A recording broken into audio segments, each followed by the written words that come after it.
Hello and welcome to the Bendigo Invention and Innovation Festival. To begin, I would like to acknowledge the traditional owners of the land on which we meet and pay my respects to leaders and elders, past, present and emerging. Thank you for joining us virtually to celebrate the festival's 10th anniversary. This year's theme is optimism through innovation, and I think we could all agree we need a bit of optimism right now. We're delighted to have the opportunity to deliver this inspirational and educational series of events that promote innovative ways of doing business across a range of areas.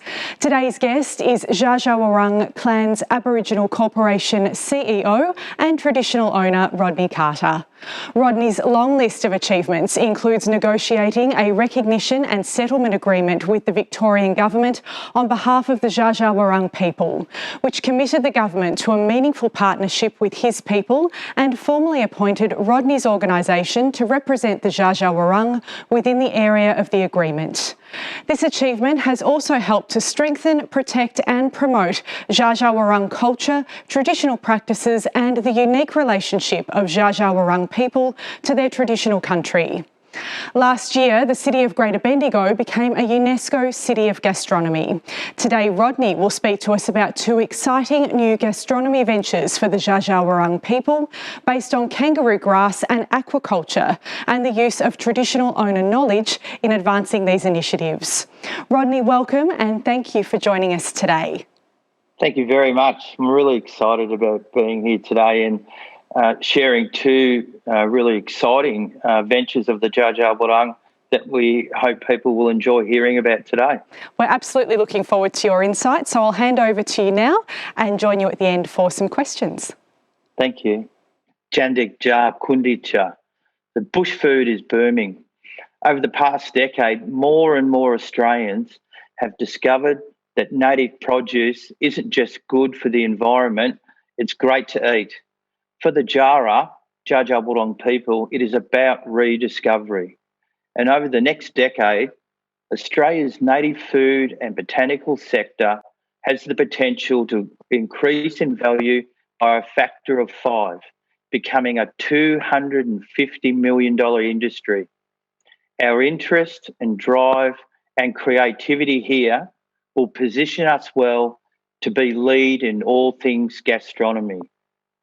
The Dja Dja Wurrung are actively working with the Federation of Victorian Traditional Owner Corporations and the state to ensure that First Nations communities and people to lead the bush food boom. We have interested people here already, starting this at Central Victoria. The foundation of the bush food sector is the knowledge, species, and practices developed over thousands of generations by First Nations people. That means the industry's cultural and intellectual property belongs to traditional owners, but we can all benefit in this visioning and innovation of ancient knowledge. Whenever we become aware, we should be concerned that Indigenous knowledge, species, and practices are being colonised and commercialised by non-Aboriginal businesses without the consent of traditional owners. The greatest risk we have seen is the taking of our species offshore by others globally. That kind of commercial colonisation is theft. It destabilises all of our rights here to lead the agency of the Dja to be undermined. The best way to turn bush foods into a major sustainable industry is to protect its integrity, authenticity and sustainability. And that can only be achieved through the leadership of traditional owners.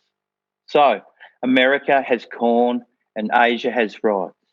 It's time Australia restates its native staple food. Many countries have a staple food, native, fast-growing and easy to store plants high in carbohydrates. Some staple foods come to mind when you think about certain cultures. We have personal connections with staple foods. A reason food is so ingrained in culture is that cooking is a form of expression.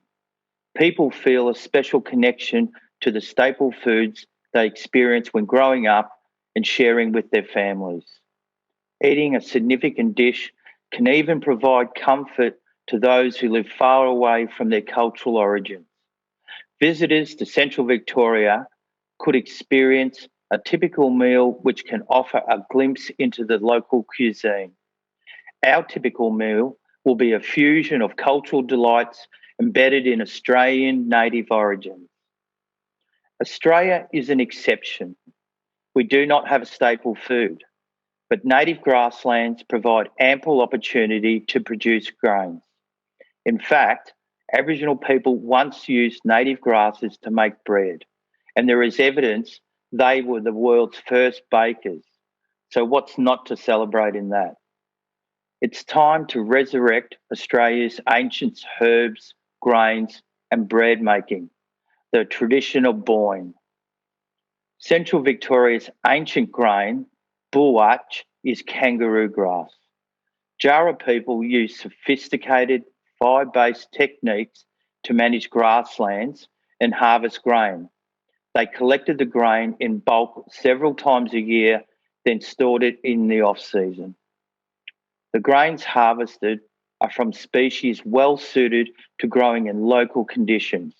They were ground, mixed with water, then baked in hot coals to produce a bread resembling damper. Preparing seed for food was very time and labour intensive. The Dja Dja Country Country Healing Its Home project of growing kangaroo grass is taking an approach to apply modern systems with equipment and technologies to create an efficiency never before experienced here in native grain production. This learning is 200 years overdue, and whilst the agricultural ship has already left, we are societally more ready than ever to relearn the old ways to create our signature staple here. The benefits of staple food: a native staple Australian crop would allow us to grow food suited to our environment. The benefits of producing food from native grasslands are well known. Northern America began its journey and commercialisation back in the 60s. Grasslands need limited, if any, fertiliser, no pesticides, and can, as needed, tap into groundwater, so they don't need irrigation or land cultivation in the normal sense. While native grasslands produce less seed than conventional cropping systems, fewer resources are needed to produce it. An indirect benefit is that grasslands provide essential environmental outcomes: improved soil health, greater moisture retention, better habitat for healthier ecosystem function, more invertebrates as insects, reptiles, amphibians, ground-dwelling and birds of flight, and even carbon sequestration.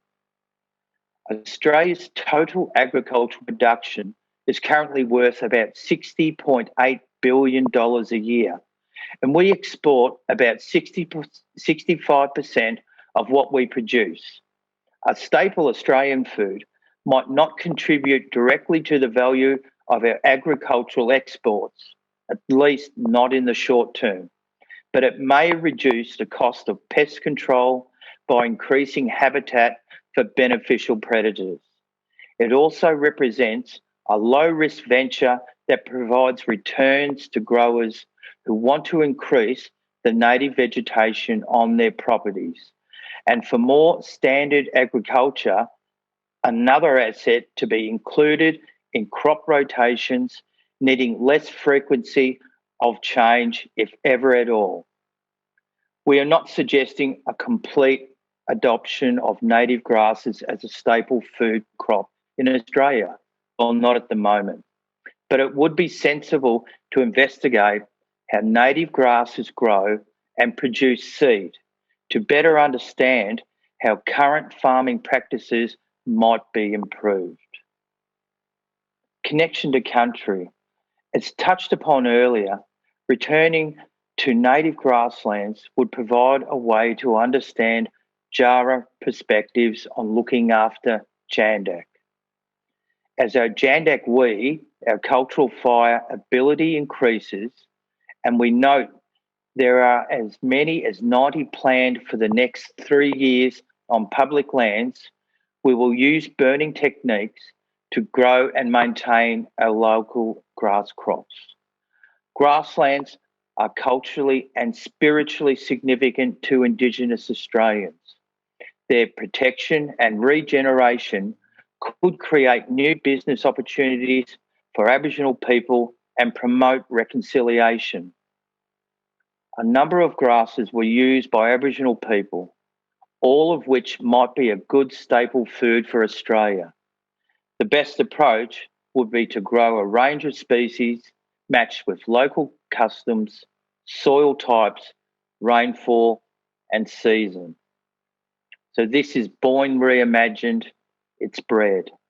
By growing, processing, and making bread from native grass will involve new technologies and challenge current methods. And our project proposes to collaborate with interested parties to create and expand markets. A native grain may only yield a quarter when compared to wheat. So we will explore through our project the varieties needed to increase productivity. Each generation of plant before it will increase our knowledge base for higher yielding plants. Processing of kangaroo grass presents many challenges. Current grain processing systems receives bulk deliveries of wheat with known milling requirements at a set time of the year. The timing, size and milling requirements of native grain deliveries would be far less predictable.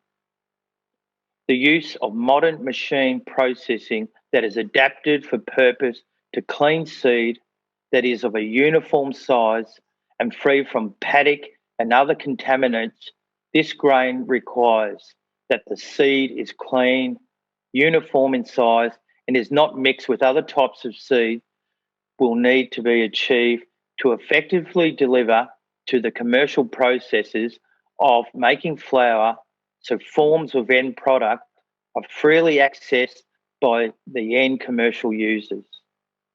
We believe in the achievable, as we have seen other ancient grains such as quinoa, chia and spelt that have grown in popularity among food consumers as seed, flour or in a baked product.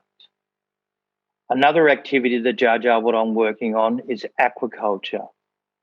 Wirrap and Giranul, Murray cod and golden perch are key species for Jandak at water and have been badly affected by our modern management of water systems to have storages and reservoirs, and that they barrier the needed movement and migration of the species.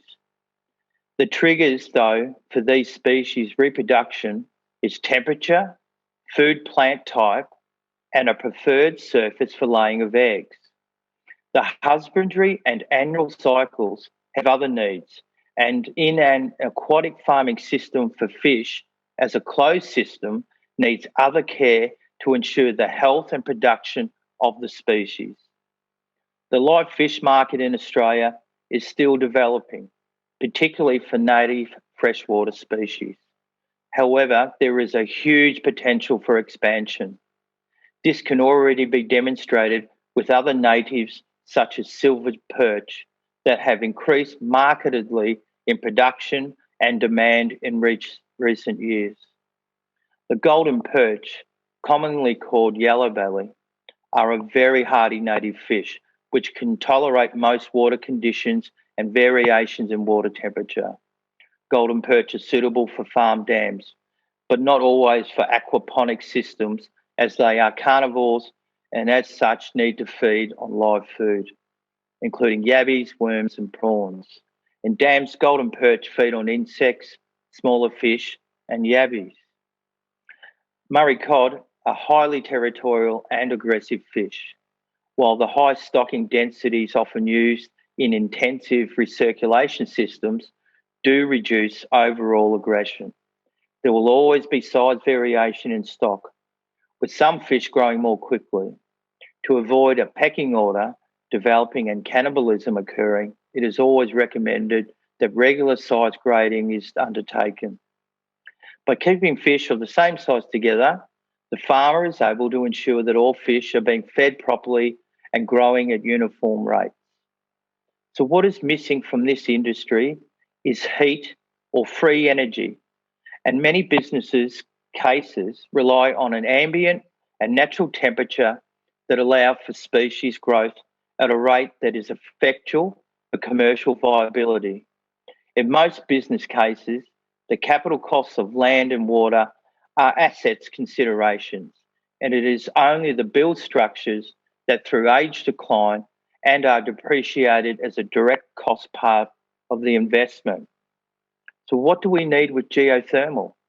When we look at the opportunities for geothermal applications here at Central Victoria, the state's map only shows on the naturally occurring activities, but we have the legacy of upside down country here and our history of mining activity that could allow us an opportunity with the design of innovative heat exchanging infrastructure.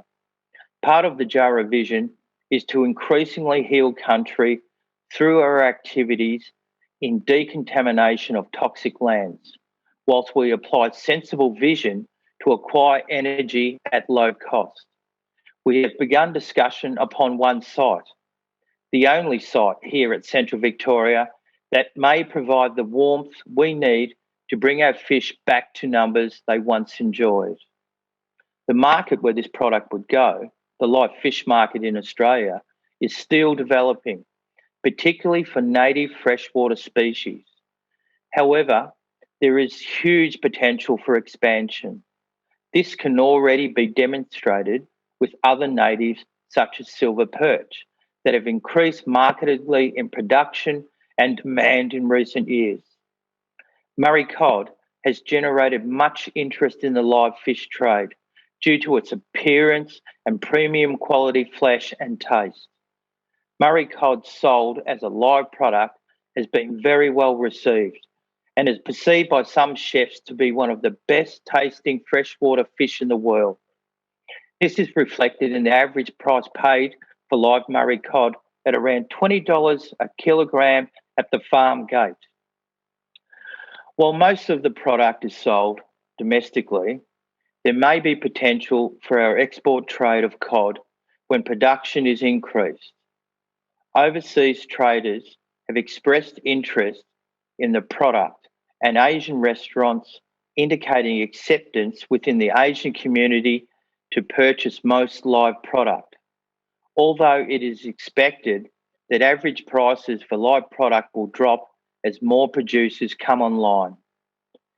The almost legendary status of the cod, its excellent flavour and majestic appearance should ensure its place in the top range of the market.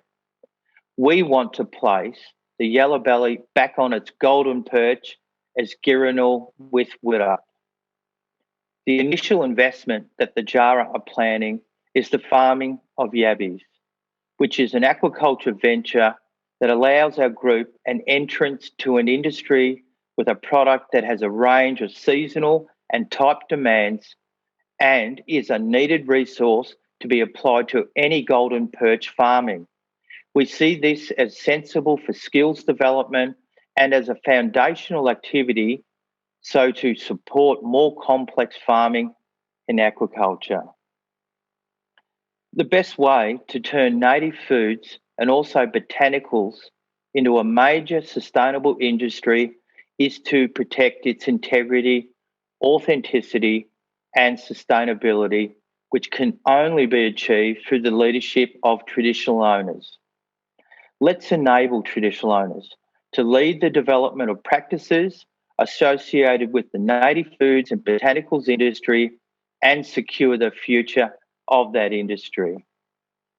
Some of this knowledge that we talk about is founded upon our seasons, which are a foreign concept that relate to weather changes over the year.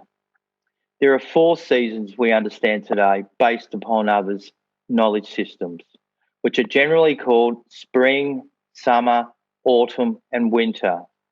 These are summer December to February, autumn, March to May, winter, June to August, and spring, September to November. The Australian Aboriginal view of the world is that seasons are in fact time, are fluid as they move with the effects upon our world and climate, and are based upon the availability of resources. Our native plants and animals provide visual indicators, and there may also be specific weather type events such as fogs and wind directional changes. For the Dja Dja Wurrung, there are 6 seasons that can be directly relating to country. Baramal and Murrup, the emu and lightning time from December to March. Murrup and Ngari, yam days in black duck time around April. Datum and Wadkolk, the boomerang and wattle time around May to June. Wanyara and Guri, water and kangaroo time around July, August. Boyne and Lawan, bread and Malifel time, September to October. And Giranul and Wirrap, as we've just learned, perch and cod time around November to December. Our successes with the activities we will work together upon will afford us to allow Bup Jandak as Mother Earth to be a beneficiary and for us to be prosperous enough to give a share of the profit in plants and animals back to help heal country as our ancestors would have wanted. So I'm really grateful to be able to share a couple of the visionary ideas that the Dja Dja Wurrung are working upon to heal country, heal people, and to share with all Victorians on our country as they choose to visit and live here. Thank you. Rodney, thank you so much. That was such a fascinating presentation. We've got a couple of questions to finish off your session today. You touched on Australia being behind the times when it comes to celebrating its native food. With the growth in popular cooking shows and people having a more active interest in cooking at home and eating out, do you think that now is perhaps the perfect time to launch initiatives such as the ones you talked about today? Yeah, so I think timing's everything in what we do. The opportunity for cottage-type industries now to become larger and create product and produce for those to lend their creative culinary skills to put things on the plate has never been opportunistic as it is today. And I think for us going forward, it's really about trying to understand the history of what Indigenous people have got and bring those products to the attention of everyone to use. Absolutely, and look, there's really no better way to start to understand people and to grow that connection through breaking bread and eating food, so it seems to be the perfect way to go about it. You spoke about traditional grains and breaking bread and our traditional owners being, you know, some of our first bakers. What else would you like to see restaurants and households serving up when it comes to Bushtucker? I think there's elements of fruits and berries that we're yet to understand how we would commercialise. And when I say commercialise, activities need to be profitable, the product needs to be good, but it needs to also be affordable for people. So I think the benefits of the different types of plants and herbs are there. It's how we're clever nowadays educating people how they can be used and make it affordable for people to experience. And I think what will happen is it'll help make us unique in our identity as Australians as we go forward, and we blend it as a fusion with all the other cultures that are here to create exciting dining experiences. Absolutely, and that accessibility is probably the most important part there for sure. As you know, Bendigo is the first city of gastronomy in Australia, so how will this help us acknowledge your learnings and adapt to the 6 seasons of growing and making Indigenous food?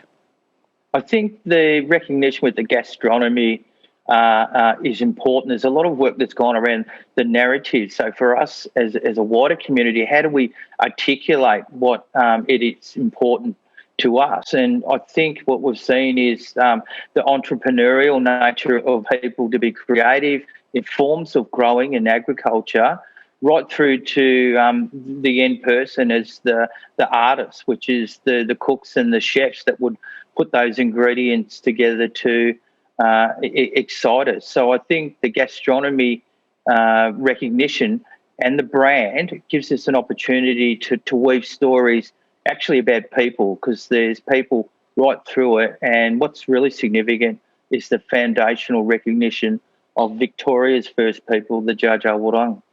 There's so much to look forward to throughout your presentation today. You've really excited us, I think, in what's possible. So what makes you optimistic about achieving this goal for your people?